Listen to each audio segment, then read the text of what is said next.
Okay. Hi and welcome to the founding. Don't worry. Hi and welcome to the Thriving Entrepreneurs 15 Minutes. She's Rochelle Leering, entrepreneur coach and partner in Growth Tribute. He is David Foster, founder, coach, and experienced entrepreneur. Welcome.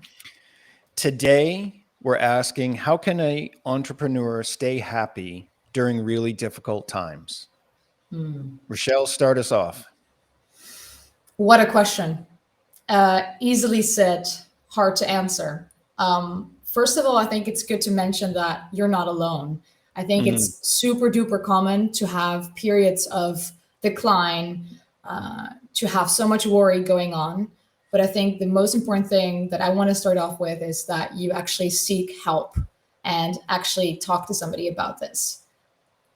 Yeah, that's a fair point because hidden misery is worse than when you share it. I kind of want to Yes. take just a one step back and say, why does an entrepreneur or a founder want to be happy? And I think we should remind ourselves that if you're happy or content, or at least not under stress, your cognitive performance is better. You make better decisions. So it's good to want to be in that state. I agree. And I think a happy entrepreneur is a thriving entrepreneur. It very much is about how you show up in your business. So if you are investing in yourself, feeling great overall, and just having a good mental well being, I think this adds to the success of your business. So, yes, bottom line being, it's super important to work on this. And indeed, as you say, decision making is always better when you feel great and have that mental clarity. Yeah, I think everybody can relate to that because we all mess up things after a big fight or when we're worried about something, you know, that's a very common thing. But I think the other thing that I want to point out here is that happiness is really a byproduct of being engaged and getting achievement. So we can't really chase happiness, but we can watch our goals, cut them up into little pieces so that we make progress and be fully engaged. I so agree. And the word progress is exactly another point that I wanted to make today, that happiness does not happen the moment you have that success you're achieving or Mm, wanting to achieve. I hmm mean, sure, you're happy at that moment. I hope you are, and I hope you're enjoying that milestone.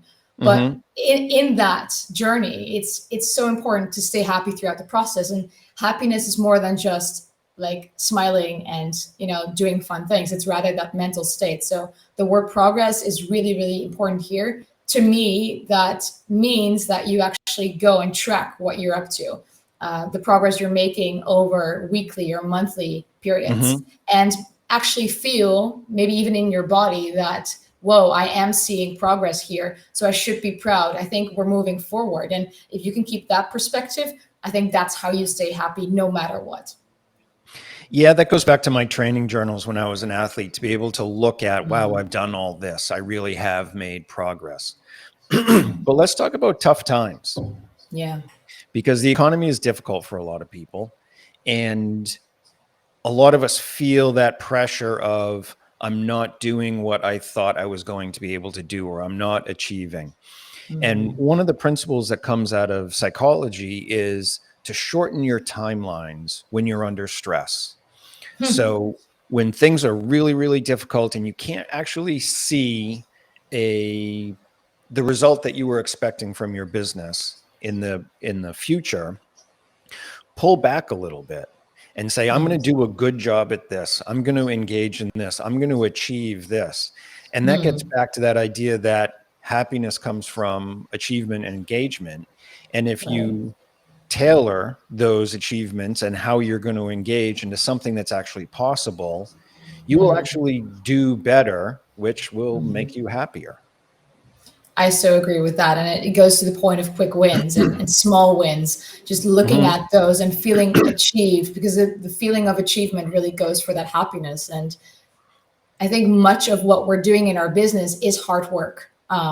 We can show up and say, like, when we talk to friends or to other people, how are you doing with the business? And it's easy to say, we're stressed, I'm busy, I'm fine. But it's harder to really admit that in the end, we all have struggles in the back end. And it just doesn't go away. I think hurdles get bigger the bigger the business becomes. But the moment you actually lead or let the hardship lead your emotions, that's when you really have an issue, as in a big problem to work on for yourself. I think that should be the point in time where you flag it and become aware of, hey, this is hurting me so much. Like, what is up with that? What is it costing me to feel this way? Yeah. The small wins is really important because one of my coaches, athletic coaches, used to say, big wins are made up of small wins. Yeah. And so if you're feeling some sort of pressure, one of the questions to ask yourself, because our whole idea here is to help people think through what they're facing. And Yeah. so if you're feeling that kind of pressure or that absence of achievement, start breaking up some of those things that you do into smaller wins and ask yourself, how can I do this? How can I have a successful day, even if that day doesn't look like exactly how I would project it, right? Right. Along with that, I think it's really useful to ask yourself why you're unhappy. And that can be through journaling. It can be through a walk. It can be through a discussion with somebody that you trust, or it can just be an internal discussion. But Yes. when we examine the reasons why we're unhappy or we say we're unhappy, it's really useful to think, well, how probable is that? And what can I do about it that I would do today or this week or put it on the book somehow? Yeah. That makes total sense. And I think this also goes for something that I teach clients, to look at worst case scenarios, to Mm-hmm. really look at what is literally the worst thing that can happen in this situation. Because, Mm-hmm. of course, our head goes off and just sees alerts because that's what our brain is trained to do. But when it comes to business hardship and trying to stay on track with everything, and still feeling that you're moving forward, it is also good to know what your social support would be, or your financial support would be, and thus Mm-hmm. knowing there's always some sort of foundation to fall back on. So what am I stressing out about in this certain moment? Because I think we're making things too big at some point. We human beings, I think, always make things too big.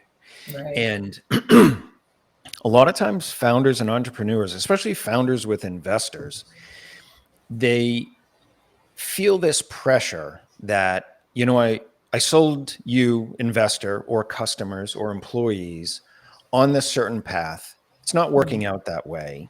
And unspoken, that's a lot of pressure. But if you go and talk to people about it, especially those people that you think that are affected, Yes. as you point out, our worst case scenarios and fears really never come to fruition. So that's Yeah. another good question to ask yourself. What's the worst that can happen? And what would it be like for me to go talk to you to say, I think things are a little bit different, or I'm struggling, or we had this thing happen? That reduces the load on you Yes. significantly.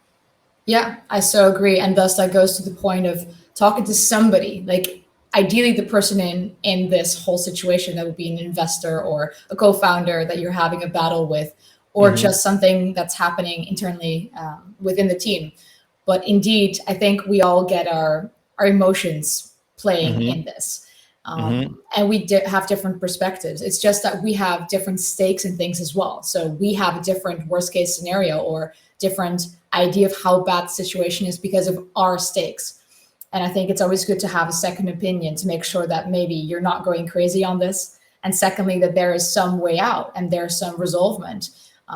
Because when we're thinking this exhausted, stressed Hmm. out situation, I think it's super hard to look for solutions. Yes. And speaking of exhaustion, and by the way, we're screaming into the last 4 minutes of our Oh my viewers' gosh. time. So we're We gonna have we're gonna stick questions. to that. We can handle a few questions, I think. Let's hear the Yeah. questions. Yeah. So, Karen, thank you for listening in. And as she said, doesn't everybody want to be happy? Sure. And flipping it is a good way of to jolt the thinking, for sure. Really flipping it. Nikita, Yeah. Let yeah, me go just ahead. say, flipping it thinking about the opposite, and especially experiencing some of the opposite, it makes the dragon smaller. So that's a really good point, I think. Yeah, for sure. Nikita asks a question. How can founders focus less on self-criticism and enjoy the small wins more? As a lot of founders I know said that the small wins don't even matter for them anymore, as they are only focused on big milestones. Yeah, thank you for the question. I think obviously a very complex topic, but I think that the answer to your question is in it. It's we have the ability to choose our focus. And when we launch a business, oftentimes our focus is in the far future, and that there's a picture of what it will look like after everything is done. But the reality is there's an awful lot to be done. And practicing changing your focus means that you'll be able to see those small wins for small wins. So again, massive question. And that's just sort of the basics of how to look at it. But really ask yourself, what am I focusing on? Yeah, and something that I do, and I also recommend doing. I know we're not into the tips here, but still, doing an exercise of gratitude every day, whether that's journaling or just in your head or talking to somebody out of it. But what is it that you're grateful for today in the business? No matter what, you have to find three things, because once you start looking for the right things, you'll see it during the day. And I think Yeah. seeing the small wins, but also seeing the small little positive things that do happen, I think that will change your perspective. And as you said, the journey is long. You don't get to that milestone that you're seeking so fast. There's so much more that will come. It will take longer. You have to expect that almost. And thus, what can you do to stay happy in that meantime and still stay resilient? And I think in the end, if you can master your emotions, if you can master your thoughts, then you're really on the right path. Yes. Yes, I completely agree. And I think I would take what you said and almost make it a question to help people think. So if you find yourself working and just driven down about, this is not working out how I want it to work out, a great question to ask at that point in time is, well, what am I grateful for? What is working out? What hasn't happened? And that Yeah. gives you some sort of balance. And I just want Yeah. to throw in, you're not going to achieve any kind of happiness without, well, listening to what we said last week about always being on. If you don't take Yes. breaks, it's incredibly hard to appreciate what you're doing. Do we have another So question? agree. It looks like we have 1 minute left. Yes. Okay. Kathy asks, how can you integrate happiness in your personal life with your business life? You know Hard what? to answer. It's hard to answer in less than 30 seconds. Maybe, Yes. Kathy, we will take that as one of our topics either next week or the Yes. week after. Yes, I agree on that. I see we have 1/2 minutes left. Maybe our timers are off. I'm at Yeah. 13:20. I would like to ask one more question. I would like to add into the discussion. Yeah. I would go ahead and ask yourself, what story am I really telling myself about the situation? What Yes. is the story in my head? And if that keeps repeating, that's what will happen. And the story of fear, of what if, that will integrate into your body. And that's how you get into a fear state. So avoid that and ask yourself if you can actually change that story. Right. Because if we do this old trick of everybody say hello in your head, just say hello, then you have to ask yourself, who is that that's saying hello?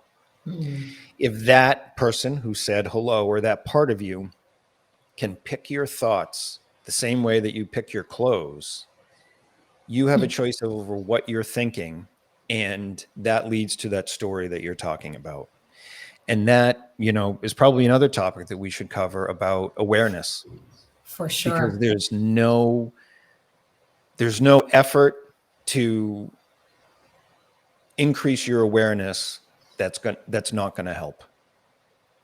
Agree. Any last remarks you want to make? To the point of somebody in the comments, Maxine, yes, there is a replay right after this. I'll make sure you get it. Any last remarks, David? Any last remarks? I think probably has to do with a lot of this stuff. The question that you ask yourself is more important than trying to find an answer from outside. How about you? The perspective you have on your business, long-term and short-term, affects how you show up, and to really question how that is and how that Yes. affects you. Yeah, good point. Well, there we are. We're at the limit. Yes. Thank you, Yes. everybody, We for got to joining. go. Yes. Thank you too. Thanks We will everybody talk to for you next week. engaging. Talk to you next week. Enjoy your All right. day. Bye-bye. Cheers.